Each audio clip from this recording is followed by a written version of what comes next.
gosh, you guys, hi.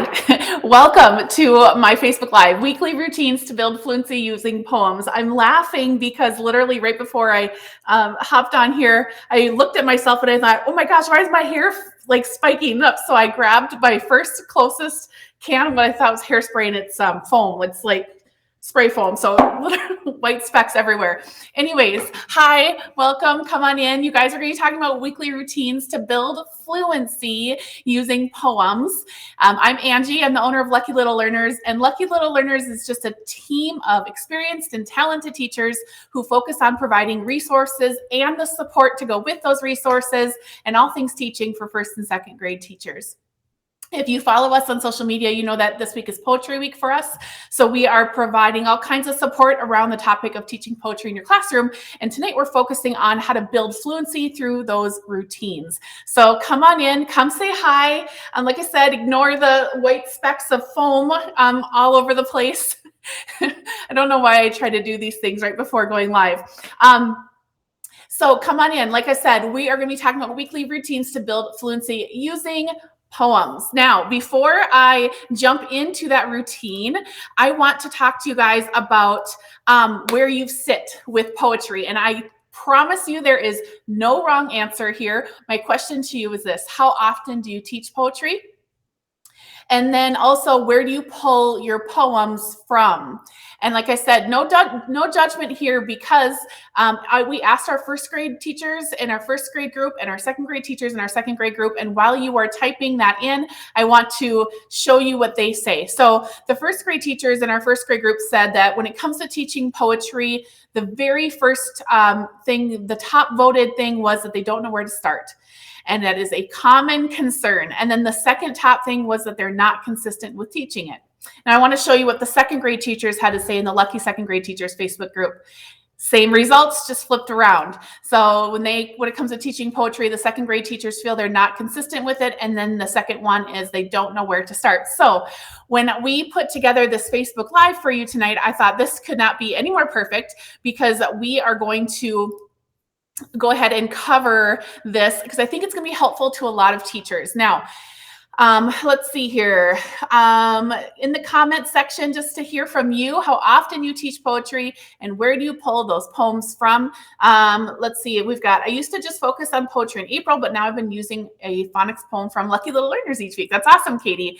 If you are just hearing this question for the first time, go ahead and drop that in the comments and we'll revisit what your answer is. Like I said, no judgment zone for sure. Erin says, we try to add poetry every week. It doesn't always happen, and that is very typical, right? So we're going to hop into what is an easy routine that's very doable, that will get your kids excited about reading, specifically around the area of poetry, but not in a way that takes a ton of time, because we know that we're strapped for time. We all know this.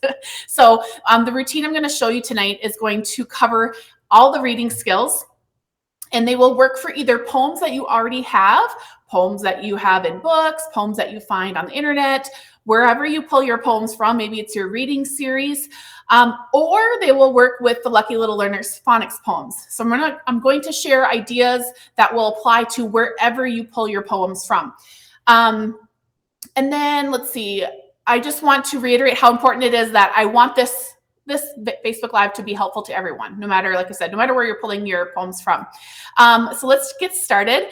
When you are teaching poetry, what I prefer to do is to, first of all, pick a poem that is engaging and exciting, fun, silly, entertaining, because that's part of the fun of teaching poetry.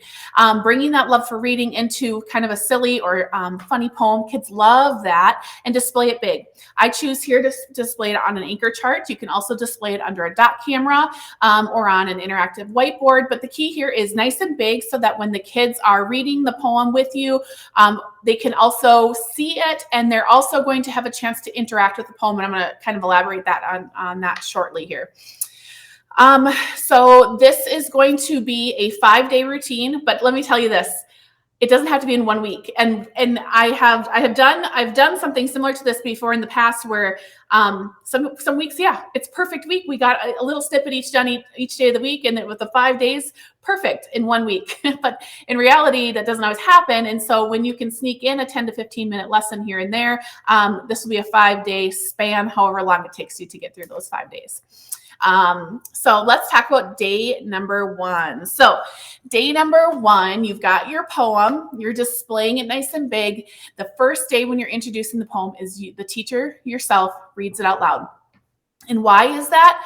Well, they haven't read it before, so you're going to have a chance to show them how to read it. But this is your chance to show your excitement for the poem, pull them in, use that wonderful expression, and obviously show what good fluency looks like, show what good phrasing looks like, and you're going to read that poem out loud to them, and in the most exciting and exuberant way that you can.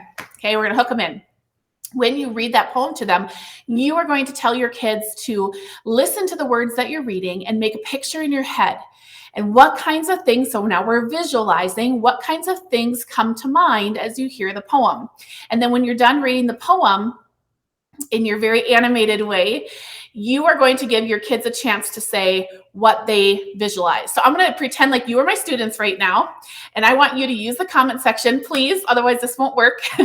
Comment in the comment section, what are some things that come to mind when you hear this poem? And you can read it on your screen. I will read it as you guys are typing up the comments. I've got my own copy here so I don't have to crank my neck around. But please do comment. Tell me, what are some things you visualize? So Charlie choose chicken. Charlie choose cheese. Charlie choose French fries. Charlie choose peas. Charlie choose chocolate. Charlie choose pie. Charlie choose cherries. Charlie choose chives. Charlie choose his breakfast. Munch, crunch, munch. When he is done, he asks, when is lunch? So what are some things that you visualized as I read them? And if I don't see any in the comments, I'm just going to pretend like you guys are giving me your answers. So one of the things that your kids are going to tell you, for example, is, well, I'm going to visualize Charlie, a boy named Charlie, and he's chewing on things. And so that's where you're going to be able to uncover some things that kind of bring this poem to life. Now, here's what I'm going to say, because I can already hear teachers saying, well, wait a minute, I'm not artistic. It's okay. If you are not artistic, a simple stick figure here to draw Charlie is just fine. If you want to use Google and just pull up some images that you can download off the internet, you can do that. Okay, lots of options. So you don't have to draw like I do, but that's what I chose to do for you here. Let's see, what other things are you guys visualizing? So I'm seeing French fries. Absolutely. So that's where when a student says French fries, and then you're gonna be like, yep, he chews those French fries. And there's a picture of that. And then you're going to hear other things like, oh, he's chewing cherries. And so we're going to uncover the cherries, and you can see the kids get excited as you start to uncover these, because it's bringing the poem to life and it's giving them that nice visual right there on the chart. How about chocolate? Charlie chews chocolate. He chews peas. Okay, we've got the peas and we've got the cheese. Okay, and so now you have this poem that has come to life again, whether you drew it or whether you found the pictures on the internet or you drew little stick figures. It's all good choices. Those all work. So there's their chance to really visualize and then show that on the chart. Along with that, on day 1, again, this is whether it's a poem that you've pulled off the internet, pulled from a book, or pulled from our phonics-based poems. The next thing I like to do on day 1 is a phonemic awareness component, and that is finding those rhyming words. And so this is where I would actually give the marker to my students, or if you would like to have a little more control, you can do it yourself and have the kids tell you what are some rhyming words that you see here. And so naturally then your kids are going to tell you things like, well, cheese and peas are rhyming words. Okay, feel free to chime in and give me some others here. Let's see here. Pie and chives are kind of rhyming words there. And also we've got munch, crunch, onomatopoeia, right? Munch and lunch are all rhyming words. And so you're going to go through that phonemic awareness component with your students, okay? And again, that works for these poems or poems you find on your own sources. So day one, phonemic awareness. Now, if you do own the Lucky Little Learners ones, you can take these a step further, have your kids underline that right on their version of the poem. And then day one, they actually write down the rhyming words for cheese, lunch, and choose right here in those boxes. So just a quick little activity is really nice to do in conjunction with actually reading the poem. Okay, let's jump into day number 2 of working with a poem, because we have some built-in fluency opportunities here. So day 2, we are going to have the kids read the poem again, but this time when they read the poem, they're going to read it as a class to you while you point to the words and you don't read them. And so you're going to use a pointer of some kind while they read it out loud. Encourage them to read it nice and smooth. Try to read it like the teacher did, and pointing to it as they read it. That's as a whole class. We're not ready for the independent part yet. We're still working with the practice of those repeated readings, okay? During day 2, no matter where you get your poem from, this is the day where I like to work on vocabulary and I like to work on oral language. So one way to do that, specifically in this poem, could be asking your kids to make a text-to-self connection. What does that mean? For example, if I had, after we read this poem, I would say, let's make a text-to-self connection. Tell me about a real-life connection to the word chocolate. And so maybe someone's going to share a connection about maybe their mom's favorite kind of chocolate is white chocolate. Or tell me a real-life connection to the word chives. That's a great one because that is a unique word. And so maybe someone's going to share about how their mom has chives in the garden or grandma has chives in the garden. So this is an opportunity to do that. Again, if you don't have our poems, this can just be something that the kids write on a piece of paper or a marker board, or they have a conversation with a turn and teach partner. In this case, with the Lucky Little Learners ones, we have that built-in piece there for day number 2, where they can give that text-to-self connection. Okay, let's move on to day number 3. So day number 3 is all about phonics. Of course, we're going to start with reading the poem again. Every day you will notice that we read the poem in a different way. So day 1, teacher read it. Day 2, kids read it. Day 3, the kids are going to do the poem again. They're going to read it with a partner, or they are going to read it in a small group. Because again, repeated reading is supported by research to boost fluency. So that's that built-in fluency component that we're getting just through the repeated reading exposure. Day 3, we work on phonics. Again, whether it's our poems or any other poems, find a way to interact with the poem that focuses on phonics. Now, the nice thing about our poems, of course, is that they are designed specifically to focus on phonics skills. So this one in particular is obviously the digraph ch. CH.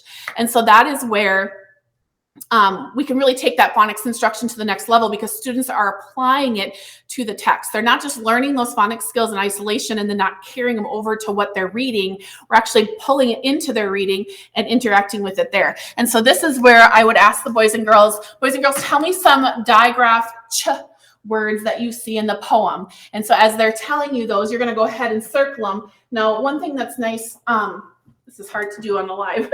One thing that is nice here too is that as you are finding, or they are finding those ch words, they're also going to be circling them on their version. So that's really nice to keep them engaged and not tuning out, because they will have their version. And again, if you have a poem online, print that off. But they can circle them on their poem as well, which is really nice. Okay, so that is day 3. The focus is on phonics. Let me just see here if there's any questions I have yet. Love the text self-connection. Cassidy says, somebody needs to just get us all the Lucky Little Learner stuff. Love it. Very good. Okay, cool. Katie says, I'm always amazed how kids just know to read poems with rhythm. And isn't that the truth? This one's fun for that, for sure. Okay, let's go to day 4. So day 4, you guessed it, they're going to read it again.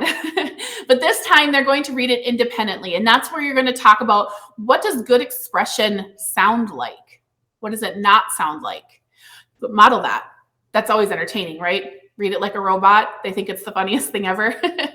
What does good phrasing sound like? What is phrasing? What does that sound like? Okay, so you're going to talk about that, and then you're going to give them a chance to read it independently. So you're going to see how they slowly can build on their independence, so that by the time you get to day 4 and day 5, they're able to read it independently and with confidence. And that's always, I mean, it builds their confidence big time when it comes to this. The other thing to mention here with our phonics poems, if you go out with ours, is that they're designed in a way that students will be able to decode majority of the words if you follow a phonics scope and sequence. And so by the time you get to whatever your phonics skill is for the week, our poems, like I said, are written in that way so that they're not going to get just like a ton of random words that they can't read, which is one other nice thing to go with these. Day 4. The focus is reading comprehension. So this can be done in a lot of ways. One way is to bring in the story elements and say, boys and girls, whether if it's on their own marker board or a piece of paper, who's the character of our story or of our poem? What is the setting? Do we have a setting for our poem this week? How about, is there a problem or a solution? You can even take it a step further and ask them specific questions. In the extension activities here for the Lucky Little Learners ones, the questions are, what did Charlie chew first? And so then they can obviously select chicken. And how do you know Charlie is still hungry? And it says, because he asks for lunch. So you can see some kind of reading comprehension skill, whether that's done aloud or in a notebook, or like I said, with these. All right, and then let's move to day 5. Day 5 is when it all comes together. They've had 5 days of practice. Yes, they're going to read it again, and you're going to give the chance to hand the microphone to one of your students, and they get to be a teacher, and they get to read that poem out loud and show off their fluency, expression, phrasing, all of the good things. And kids love this so much, and you can do it a lot of different ways. You can have one person read the whole poem. You can have a group read it together to the class. You can have one student at a time reading different lines. I mean, there's a lot of ways to mix this up, which makes it really nice to do throughout the entire year, because there's so many different options. And then the 5th, day 5's focus is on the writing. And that's where this kids are going to be able to take some information from this poem that they're working on, and they're going to apply it to their writing. So maybe you're just going to give them a sentence starter, like, for lunch, Charlie will eat, and then they finish the sentence starter. Or maybe you're going to give them a question like, tell me about your favorite lunch. Or what are some other, so we talked about these being onomatopoeias, munch, crunch, munch. What are some other onomatopoeias that you can think of, like bang and pop and crash and boom? And so just another opportunity to bring in some writing, which is always good, right? Because our kids need that. So there we have the 5 days. Again, 5 days of skills, no matter what poem you're using. Day 1, phonemic awareness focus. If you are taking notes, day 1, phonemic awareness. Day 2, vocabulary and oral language. Day 3, phonics. Day 4, reading comprehension. And day 5, writing. Again, if you own ours, these are all built in, ready to go for you. And I will also mention that the activities that follow that sequence of what the skills are, they differ every day. So you get a nice variety. The kids don't get bored. And then, of course, I didn't mention fluency in that summary, but along with those 5 days of skills, every day they're working on fluency because of those repeated readings. So there you have it, 5 days of weekly routines to build fluency using poems. And I would love to hear from you guys if you have any questions. While you pop in those questions, I do have a few bonus tips I can share with you to give people time to pop their questions in. So one thing I will say is I like, when we do these poems, I like to add these to a folder or a binder or just a place to collect them throughout the year. And the reason I like to do that, not only obviously it's fun to take these home at the end of the year. It's always like a nice little gift for the kids to take home. But also I've noticed that they take a lot of pride in these. And when it's time to do read to self or silent reading, or maybe if your class has reading buddies and they come in, it's a really nice piece for the kids to go to grab. And that they can read this more than likely because we've had at least 5 days of building that fluency and working with the poem. So that's really nice. And then let's see, what else did I want to say about this? Oh, giving them their own copy is also just going to really up your engagement. It's not going to allow for your kids to tune out there because they have a job to do with their poems. So, okay, question time. Let's see what we've got here. Katie, questions or comments? I will say that. Katie says, I've been recording the kids reading the poems and they love hearing their expression or lack thereof. How fun is that? And, now that they've had so much, unfortunately, so much use with technology, I'm sure that recording themselves are a whole it's a whole different ballgame than 5 years ago when there was so much tech issues with recording. So let's see. Cassidy says, I love the idea of the repeated reading of the poem. Great for fluency and not as taxing as reading a passage or a story. Absolutely. Absolutely, Cassidy. And it's quick, right? It's quick. It's not like a whole story. And it's fun because the poems are silly or they're funny or they're entertaining. So instant engagement there. Elaine says, such great ideas. Thank you, Elaine. Elaine says, I love this routine. So fun and easy. Suzanne says, I love this now to adapt for my little kindy friends. Yes. Yep. You're going to need some simpler poems for sure. For sure. Jess says, this is so easy. I love this so much. Awesome. Thank you, Jess. Janae says, do the poems with lucky little learners increase in difficulty? And they do. That is a great question. And I'm glad you asked that, Janae, because when you look at any school district's phonics scope and sequence, they're going to start with the easy ones like our short vowels, A, E, I, O, U. And they're going to slowly build up into other phonics skills, digraphs, blends, diphthongs, vowel teams, things like that. As the phonics skill progresses in the scope and sequence, yes, the phonic or the text complexity gets a little tougher. So if I were to pull something with like multisyllabic word, if I pulled a multisyllabic words poem from our pack of 80 poems, that's going to look tougher than this. So yes, it does. Great question though. Any other questions? I will just pull this in to show you guys because I know we're going to have questions about this. The phonics poems are linked above this video. So feel free to, if you're wanting to check those out, like I said, there's 80 of them with all the built-in routine activities there. You can see inside, here's another example of, this one is the long vowel A with the silent E phonics pattern. And you can see how the insides of these look with some of the activities. Like I said, here are those targets. Here are those daily routines: phonemic awareness, phonics, vocabulary, reading, comprehension, writing. Let's see. If you wanted to take a deeper look into those two, once you get to the product, you will see a really, really extensive preview that shows you even more details if you're in questioning about any of that. So I encourage you to take a look. I will also say above this video are links to some blog posts about different poetry read-alouds. This same exact routine, if you didn't take notes, there's a blog post for that. If you want to just try these for free, I do have I think it's a 1 poem, maybe it's a 2 poem sample that's linked above this video as well. So I encourage you to take a look there. But if you guys have any other questions, feel free to drop them in here and I will be around to answer them. I appreciate you being here. I'd love for you to come join us in our Facebook groups for more Poetry Week ideas. And I hope that you guys have a really great rest of your week. Happy teaching.